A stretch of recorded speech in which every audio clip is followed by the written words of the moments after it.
Welcome to our YouTube channel Veer story. अगर आपको जल्दी से नेक्स्ट एपिसोड चाहिए तो वीडियो को अभी लाइक करो। 57 वर्टिका जिंदा हो सकती है अब तक? जवाब में नौकर ने सिर झुका कर कहा, यस सर। कपूर फैमिली का बड़ा बेटा आया है, रेयांश कपूर, किसी पूजा का इनविटेशन देने। अब आगे, रेयांश कपूर कार्तिक कपूर का बड़ा बेटा। हाँ वही, सर्वेंट ने जवाब में कहा, जिसे सुनकर सिद्धार्थ की आंखें एकदम से चौड़ी हो गई।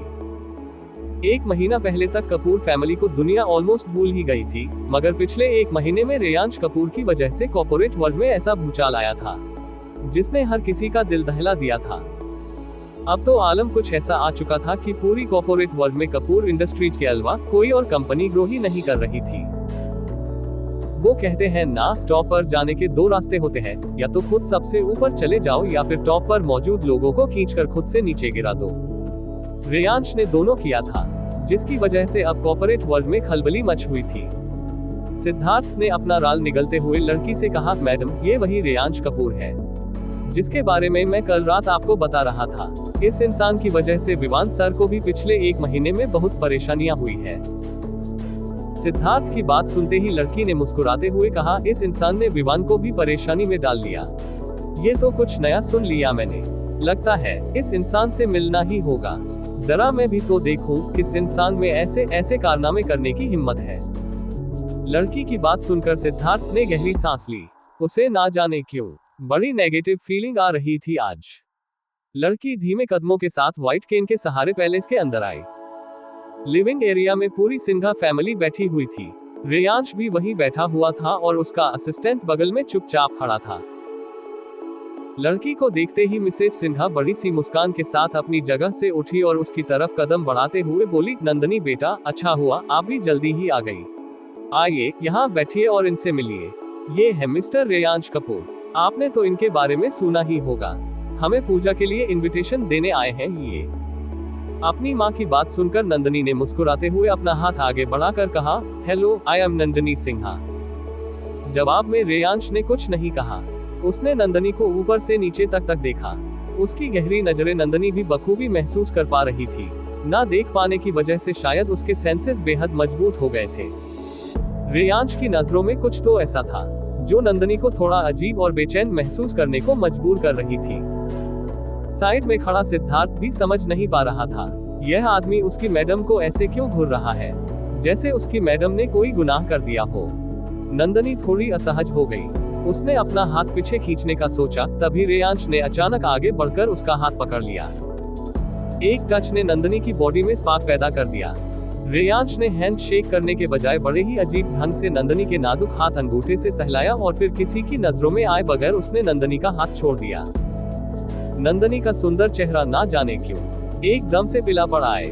उसके हाथों में हल्की कपकपाहट शुरू हो गई, जिसे काबू करने के लिए उसने जोर से अपनी छड़ी को पकड़ लिया। काले चश्मे के पीछे छिपी उसकी सुंदर आंखों में ना जाने कितने राज दफन थे।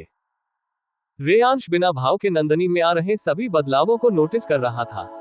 उसकी समुद्र सी गहरी नीली आंखें नंदनी पर ऐसे टिकी हुई थी मानो कोई शिकारी अपने पसंदीदा शिकार को देख रहा हो। नंदनी ने धीमे स्वर में कहा, मॉम मैं फ्रेश होकर आती हूँ। जवाब में मिसेज सिन्हा ने प्यार से कहा, हाँ जाओ। मालिनी, नंदनी को उसके कमरे तक छोड़ दो। मिसेज सिन्हा के एक पुकार पर ही मालिनी उनके सामने हाजिर हो गई। नंदनी देख नहीं सकती थी, इसीलिए घर में नंदनी के अधिकतर काम मालिनी ही देखती और करती थी। मालिनी ने आग बढ़कर कहा, नंदनी मैडम इधर से चलिए। नंदनी तुरंत मालिनी के साथ चली गई। रास्ते में अचानक एक लड़की हाई हील्स की टिकटक के साथ नंदनी के सामने से गुजरी और उसने जानबूझकर केहुनी से नंदनी को धक्का दे दिया। अचानक हुए इस हमले से नंदनी बच नहीं पाए और वो सीधा फ्लावर पॉट से जा टकराए। एक तेज आवाज के साथ फ्लावर पॉट फर्श पर गिरकर अनगिनत टुकड़ों में बट गया और उसके कुछ टुकड़े नंदनी के पैर में भी जा हले। नंदनी सिसक उठी। दर्द और तकलीफ उसके सुंदर चेहरे पर साफ नजर आ रही थी। माफी मांगने के बजाय सामने खड़ी लड़की ने तिरछी मुस्कान के साथ नंदनी के जख्मों से निकल रहे खून को देखा। घमंड और गुरूर उसके चेहरे पर साफ नजर आ रही थी। लड़की ने अचानक नंदनी पर चिल्लाते हुए कहा, दिखता नहीं है क्या, अंधी हो? ऑप्स, मैं तो भूल ही गई थी, तुम तो सच में अंधी ही हो। पता नहीं मैं ये बार बार भूल क्यों जाती हूँ कि तुम सच में एक अंधी और गांव से आई गवार लड़की हो। एनीवेज, आज यहाँ कुछ गेस्ट्स आए हैं। जब तक वो सब यहाँ है, तुम अपना सड़ा हुआ चेहरा लेकर कमरे से बाहर मत आना। लड़की की बात मालिनी को बिल्कुल भी अच्छी नहीं लगी। उसे तो समझ नहीं आता था सगी बहन होने के बावजूद प्रिया नंदनी के साथ इतनी बेरुखी से क्यों पेश आती थी। मालिनी ने कुछ बोलने के लिए अपना मुंह खोला पर नंदनी ने उसे इशारे से कुछ बोलने से रोक दिया।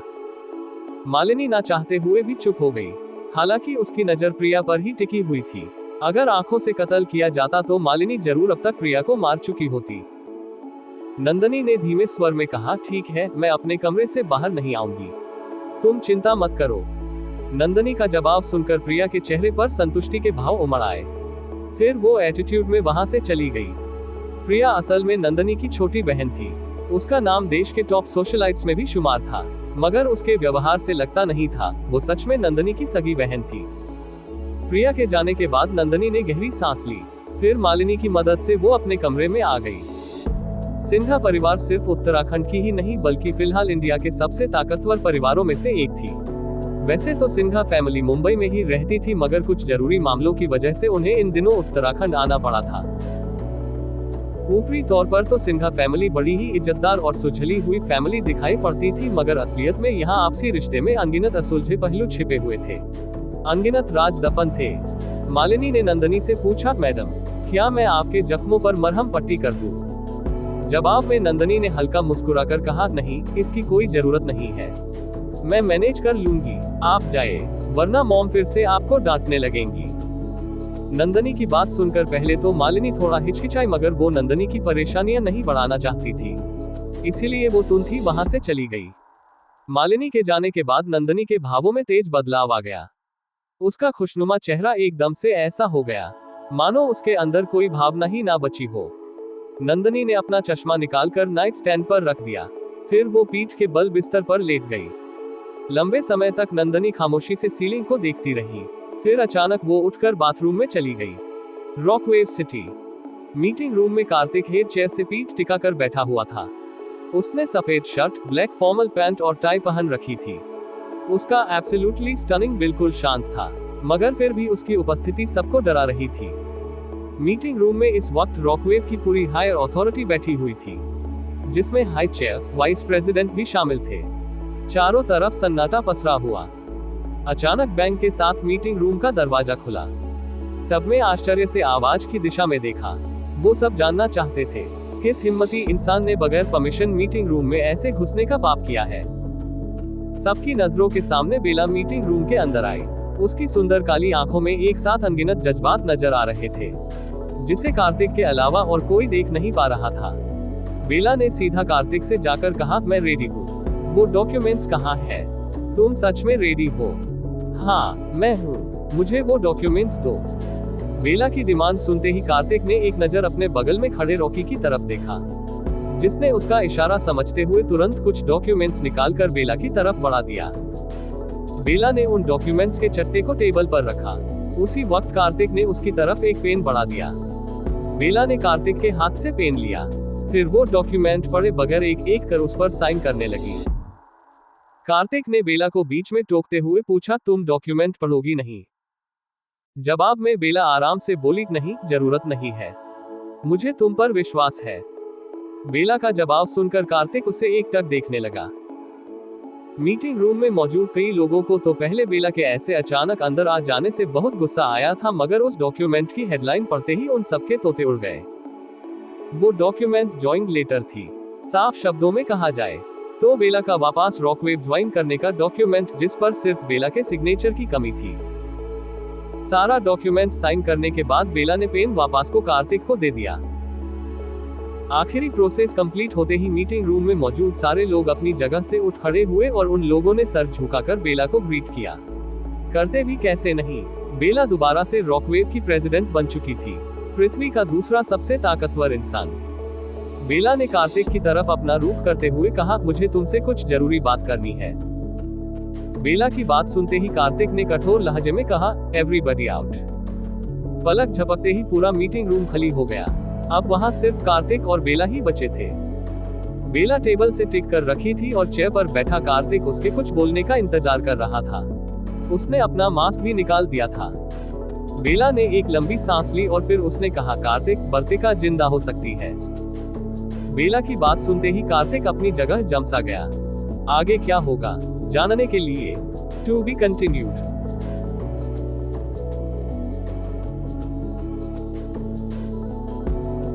चैप्टर 58 फर्स्ट से धोखा। अब तक बेला टेबल से टिक कर रखी थी और चेयर पर बैठा कार्तिक उसके कुछ बोलने का इंतजार कर रहा था। उसने अपना मास्क भी निकाल दिया था। अब आगे। बेला ने एक लंबी सांस ली और फिर उसने कहा, कार्तिक, वर्तिका जिंदा हो सकती है। बेला की बात सुनते ही कार्तिक अपनी जगह जम सा गया। हालांकि उसके हैंडसम चेहरे पर वो हैरानी नहीं थी जो बेला ने एक्सपेक्ट किया था। सवाल पूछने के बजाय कार्तिक खामोशी से बेला को देख रहा था, मानो उसके आगे बोलने का इंतजार कर रहा हो। बेला ने कार्तिक का ठंडा रिएक्शन देखा। वो हैरान थी। भले ही कार्तिक का ईक्यू लेवल बहुत ज्यादा लो था, उसके इमोशंस को देख या समझ पाना समुद्र में सुई ढूंढने जैसा था, मगर फिर भी वर्तिका उसकी बेटी थी। उसके बारे में इतनी बड़ी बात जानने के बावजूद वो इतना शांत और ठंडा रिएक्शन कैसे दे सकता था। बेला ने अचानक कार्तिक को घूरते हुए पूछा, तुम पहले से इस बारे में जानते थे, है ना? बेला की बात सुनकर कार्तिक ने अपना एक हाथ आगे बढ़ाया। फिर उसने एकाएक बेला को कमर से पकड़कर अपने करीब खींच लिया। बेला सीधा कार्तिक के गोद में जा गिरी। हैरानी और शंका अब भी उसके सुंदर चेहरे पर नजर आ रही थी। जब दादी माँ ने बेला को इस बारे में बताया था, तब बेला के पैरों तले जमीन खिसक गई थी, मगर कार्तिक, वो तो ये जानने के बाद भी शांत था, मानो उसे वर्तिका के जीने मरने से फर्क ही ना पड़ता हो, या फिर उसे इस बारे में पहले से ही पता हो। बेला ने दोबारा पूछा, कार्तिक, मुझे सच सच बताओ, तुम्हें पहले से ही इस बारे में पता था, है ना? बेला के दोबारा पूछने पर कार्तिक ने कहा, पूरी तरीके से नहीं, पर हाँ, मुझे इस बात को लेकर डाउट था। जब से तुम वापस आए हो, तब से ही। कार्तिक का जवाब सुनकर बेला हक्की बक्की रह गई। क्या इस दुनिया में कुछ ऐसा भी था जिसके बारे में उसके पति को ना पता हो? कभी कभी तो बेला को कार्तिक के ऐसे बर्ताव को देखकर ऐसा लगने लगता था मानो वो कोई इंसान ना होकर देवता हो, जिसे सब कुछ पता होना ही था। बेला ने कार्तिक को बुरी तरह घूरते हुए पूछा, तुम अगर इस बारे में इतने वक्त से जानते थे, तो तुमने मुझे इस बारे में बताया क्यों नहीं? जवाब में कार्तिक ने आराम से कहा, वाइफी, जब तुम जिंदा हो सकती हो, तो वर्तिका क्यों नहीं हो सकती है? इसी थियरी के बेसिस पर मुझे लगा वर्तिका भी जिंदा हो सकती है, मगर मैं इस बात को लेकर कंफर्म नहीं था। इसीलिए मैं तुम्हें झूठी आशा नहीं देना चाहता था। मैंने अपने सबॉर्डिनेट्स को पिछले महीने ही वर्तिका को ढूंढने के काम पर लगा दिया है। अगर मुझे उससे जुड़ी कोई ठोस जानकारी मिलती, तो मैं तुम्हें इस बारे में जरूर बताता। कार्तिक ने अपनी बात तो बड़ी ही सफाई से बेला के सामने रखी थी, मगर ना जाने क्यों बेला को उसकी बातों पर बिल्कुल भी यकीन नहीं हो रहा था। बेला अब तक कार्तिक के रग रग से वाकिफ हो चुकी थी। कार्तिक जितने सीधे तरीके से अपनी बातें रखता था, उसके अर्थ उतने सीधे या साफ नहीं होते थे। बेला ने कार्तिक को संदिग्ध नजरों से घूरते हुए पूछा, तुमने जानबूझकर मुझे इस बारे में नहीं बताया था ना, ताकि मैं रिसोर्सेज के लिए दोबारा रॉकवेव ज्वाइन कर लूं? बेला का ये सवाल सुनते ही कार्तिक उसकी आंखों में देखते हुए बस हल्का मुस्कुरा दिया। उसकी वाइफ बहुत ज्यादा समझदार थी। उसके कुछ बोले बगैर वो उसके इरादे समझ जाती थी। कार्तिक का जवाब समझते ही बेला ने अपना दांत पीस लिया। वो एक बार फिर से इस आदमी के जाल में फंस गई थी। वो भी ऐसे कि ना वो अब इस जाल से बाहर निकल सकती थी और ना ही निकलना चाहती थी। बेला ने कार्तिक को खुद से दूर करते हुए कहा, तुमने मुझे फिर से धोखा दिया कार्तिक, तुमने मेरे साथ गेम खेला, वो भी इतने सेंसिटिव टॉपिक को लेकर। मुझे यकीन नहीं हो रहा है। तुमने फिर से मेरे साथ वही किया जो तुमने 18 साल पहले किया था। बेला के बर्ताव में अचानक आया बदलाव देख कार्तिक का हैंडसम काला पड़ गया। उसने बेला को रोकना चाहा, मगर बेला उसकी बात सुने बगैर गुस्से में मीटिंग रूम से बाहर चली गई। कार्तिक भी जल्दी से उठकर बेला में पीछे गया। उसे नहीं लगा था बेला इस बात को लेकर इतना गुस्सा हो जाएगी और पुरानी बातों को लेकर बैठ जाएगी। मीटिंग रूम के बाहर अब भी वो लोग खड़े थे जो थोड़ी थोड़ी देर पहले मीटिंग रूम के अंदर थे। बेला को बाहर आता देख सबको लगा अब मीटिंग दोबारा से स्टार्ट होगी, क्योंकि मीटिंग का टॉपिक सेंसिटिव था। मगर बेला के तुरंत बाद उनके चेयरमैन भी बाहर आए और उनके आंखों के सामने बेला के पीछे पीछे चले गए। बाहर खड़े लोग यह नजारा देख हक्के बक्के रह गए। उनके क्रूर चेयरमैन उस लड़की के पीछे पीछे जाते हुए उस घबराए पति की तरह क्यों दिख रहे थे, जो अपनी बीवी के गुस्सा और नाराज होने की वजह से बहुत ज्यादा डर गया हो। उत्तराखंड, सिंघा पैलेस। देर रात को नंदनी बाथरूम से बाहर आई। सफेद बाथरोब में वो किसी ऐसे खिले हुए गुलाब की तरह दिख रही थी, जो पूरी दुनिया को एक साथ मंत्र मुक्त कर दे। बालों से उसके पानी टपक रहा था, जो उसकी नाजुक गर्दन से होते हुए सीधा उसके क्लीवेज में समाती जा रही थी। शायद उसने अभी ही शावर लिया था। कमरे में कदम रखने के 1 मिनट बाद ही नंदनी को अचानक ऐसा महसूस हुआ, मानो कोई बड़ी ही इंटेंसिटी से उसे घूर रहा हो। नंदनी सतर्क हो गई। अपने बाथरोब की नोट कसके पकड़ते हुए उसने पूछा, कौन है यहाँ? 2 सेकंड तक कोई जवाब नहीं आया, मगर तीसरे ही सेकंड नंदनी को अपनी गर्दन पर किसी की गर्म सांसें महसूस होने लगी। कौन हो तुम? नंदनी ने घबराते हुए पूछा। डर उसके सुंदर चेहरे पर साफ दिखाई पड़ रही थी। अचानक पीछे खड़े इंसान ने उसे कमर से पकड़कर अपने बाहों खींचा और नंदनी के कानों में एक गहरी ठंडी आवाज पड़ी, मैंने तुमसे कहा था ना, तुम मेरी गुलाम हो। फिर तुम्हारी हिम्मत कैसे हुई मुझे छोड़कर यहाँ आने की? क्या तुम्हें मरने से डर नहीं लगता है? आगे क्या होगा जानने के लिए टू बी कंटिन्यूड।